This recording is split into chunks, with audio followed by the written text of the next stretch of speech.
Hello， 各位，我是 Rock。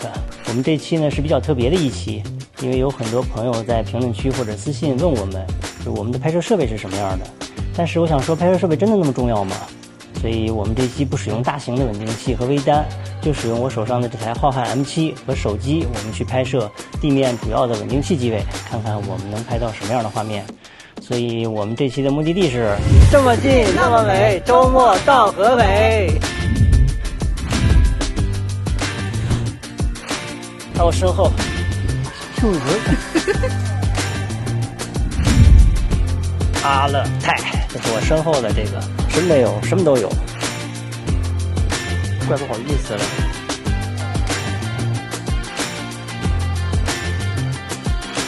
巨大的风车里，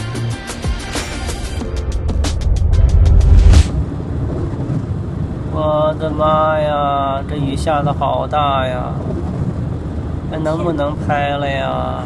咱们成了天气之子。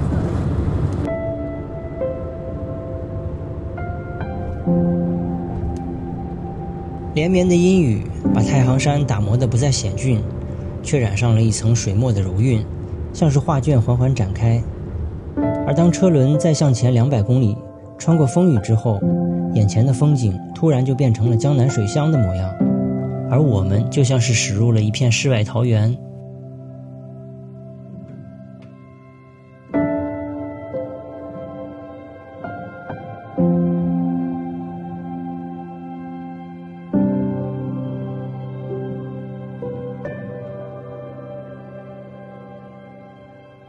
而无人机飞上去，突然发现正在日落，哇，太好看了！大家看一眼现在的窗外，蓝调有点偏紫的那种感觉，就特别梦幻。我去，这应该是太阳落下去的地方。河北版阿勒泰有点名不虚传呀。我这云走得好快呀！看我身后，巨大的风车，而且声音也巨大，不知道能不能听得见。哎呀，冻死我了！我们现在口号改一下，这么近那么美，周末冻死在河北。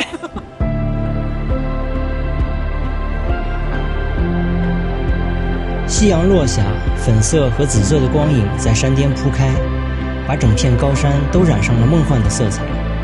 已经分不清远处那漂浮的是云还是雾气，它们以极快的速度掠过山丘，像一群匆匆赶路的游人，在暮色中奔赴下一段未知的旅途。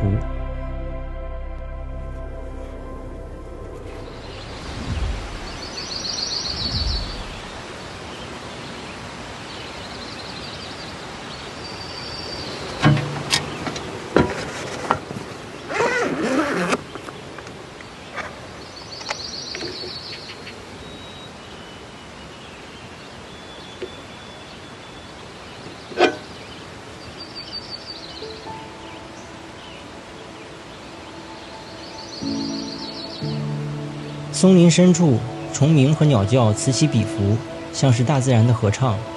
山顶的风车依旧在旋转，呼啸声和这些细碎的声响交织在一起。昨夜的世界是宏大与壮阔的，而今天早上的世界却回到了和谐和自然。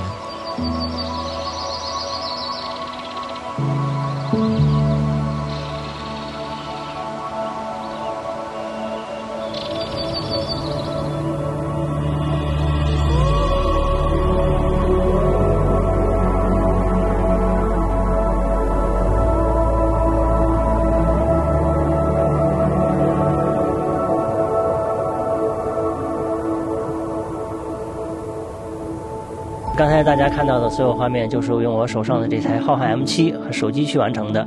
传统稳定器使用起来有非常大的一些槽点，你比如说低角度的取景问题，但是浩瀚 M7就非常非常好的解决了这一点，因为它有一个内置的隐藏的延长杆，你在拍摄的时候就可以把它这样伸出来，然后甚至连腰都不用去弯，你就这样去取景，非常非常的方便。但是这样取景的时候有一个很大的问题，就是你没有办法看到你的实时预览画面，因为你的角度会很低。所以浩瀚 M7还有另外一项非常非常好用的功能，就是这个可以分离式的屏幕，它可以通过前面的这个摄像头把所有的画面传输到稳定器这个实时预览的画面上，你就可以看着它进行构图和运镜，非常非常的方便。和昨晚在大风中的落日相比，清晨的这里却像是另外一个世界。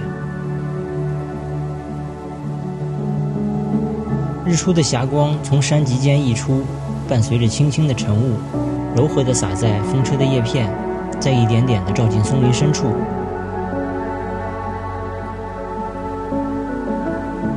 呼啸的风车依旧旋转，但已经不再喧嚣。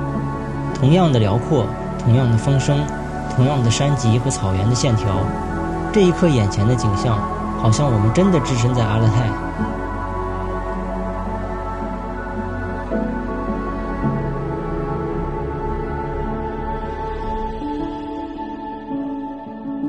这儿因为昨天我们在这儿露营，晚上的话你可以听到这个巨大的风车在那呼呼呼的走，而且还有一个最重要的一点，我们露营的时候才知道，哦，原来今天和明天，也就是昨天晚上和今天是中元节，是吧？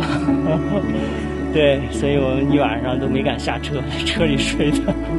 在这个位置露的营，因为那儿的风比较小，它是附近风最小的地方了。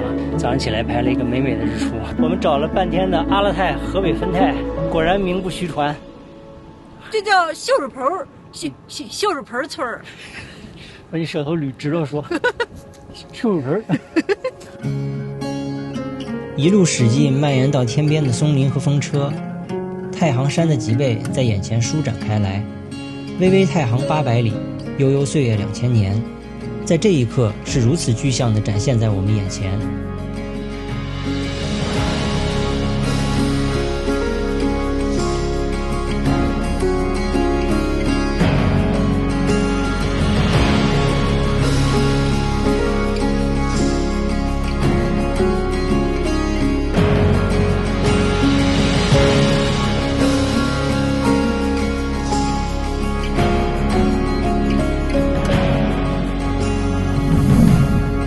作为一个河北博主来说的话，逛的河北还是特别少的，这比较惭愧。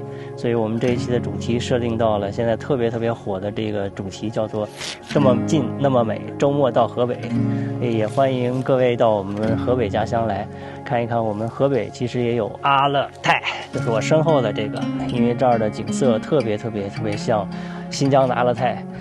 我们后边还有好几站，大家可以到时候看一下。帮我们评判一下，到底像不像河北的阿勒泰，好不好 ？OK， 我们下一站见。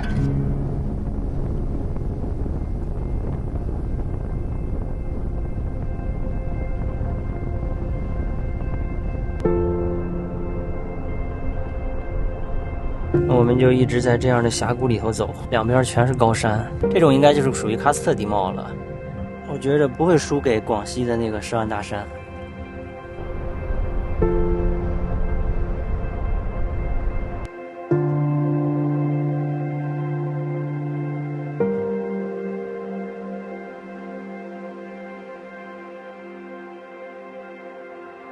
作为地貌最全的省份，我们河北什么都有。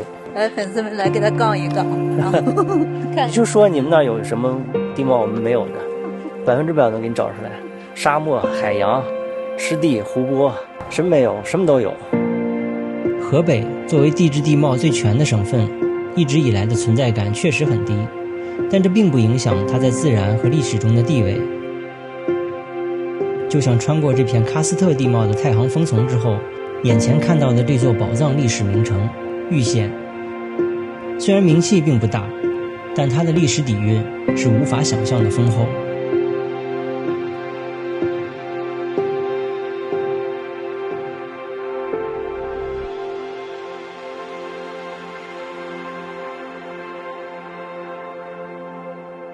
我们现在到这个玉州古城了。还有个问题，这个玉怎么念呀？到底是它是玉，到底怎么念呀？当地人念禹县，然后呢，实际上呢，它这个正确的读音应该是玉县，应该是4声。但是还有很多人念禹县。禹县。对，更有甚至的他念魏县。魏县，好吧，你第一次是不是就念成了魏县？那没有。进店就免费送啊！哎，对，多不好意思。没事。哦，谢谢。咱们这是咱们店的一个做成的一个联系方式、手机号。这是个羊吗？这是？咱们这是个羊。我们刚一进店，老板娘送我们2张剪纸，好大气啊！哦，这是南安寺那塔是吧？应该是啊。刚一进店就收了张剪纸，怪不好意思了。刻这一个大概多长时间啊？咱们这？半天吧。半天呀！我去。我们在网上搜了半天，都说这家老砂锅特别好吃，是他们的地方特色。结果来了之后，哦哟，没开门啊！送孩子读书。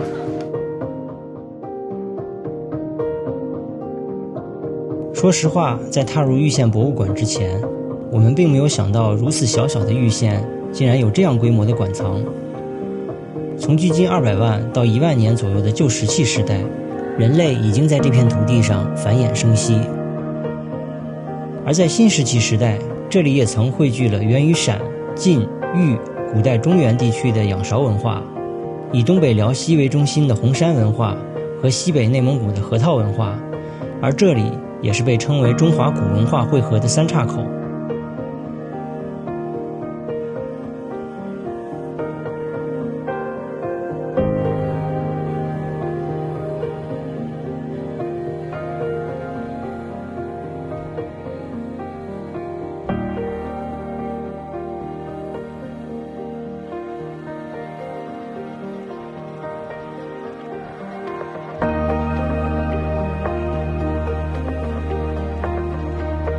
这座名叫玉皇阁的全国重点文物保护单位，我们也是和大多数人一样，知道它是因为它也是电子游戏《黑神话：悟空》的取景地之一。它和玉州古城的城墙共同矗立在玉县的北方，历经100年，见证着无数文明的沧桑和兴衰。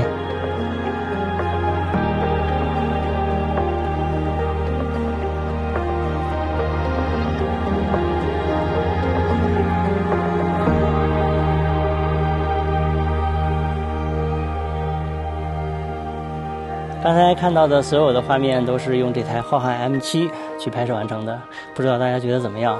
在实际使用它的时候，它的 AI 原生跟拍功能给我留下来的印象特别深刻，因为你不需要考虑其他的，只需要去框选或者双击实时预览画面上的主体就 OK 了，它会 AI 自动识别成人还是物体，你需要做的就是去运镜就可以了。那除此之外呢，在自拍的时候，它还可以手势控制 ，OK 手势可以开启追踪。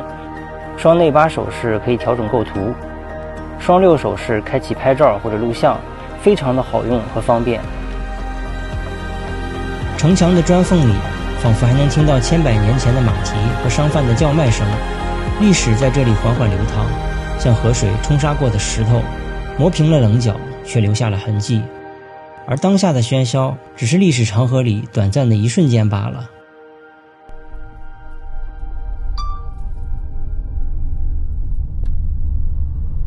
一会儿我们应该是上的那个最上边，然后找到17号风车，就是断崖的那个位置。路是不太好走啊。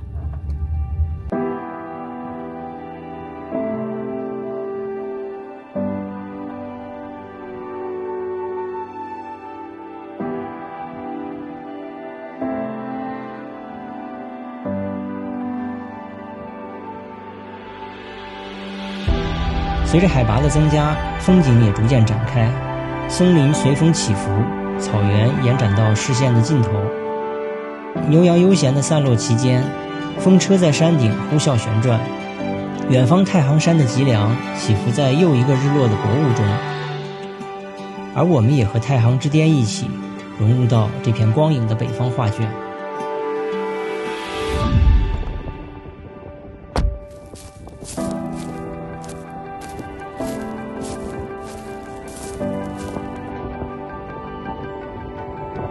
看我身后就是正在日落的太阳，然后我的背后还有巨大的风车在呼啊呼的，不知道我现在面光怎么样，应该不太好补。通常情况下呢，我们要拍摄像刚才那样的固定机位镜头会很麻烦，因为你的镜头一旦固定，如果你需要调整构图的话，你得来回的跑。但是呢，我们的浩瀚 M7 它设计的这样一个分体式遥控器就非常好的解决了这个问题，它可以从稳定器上直接取下来，而且还有实时的预览画面，只需要拨这个杆儿它就可以随时的调整构图，这样会极大的提升我们的拍摄效率。视频的最后回到最初的那个问题，拍摄设备重要吗？我觉得答案已经特别明显了，重要也不重要，其实最重要的还是享受旅行本身吧。好了，最后欢迎大家周末来河北，拜拜，下期见。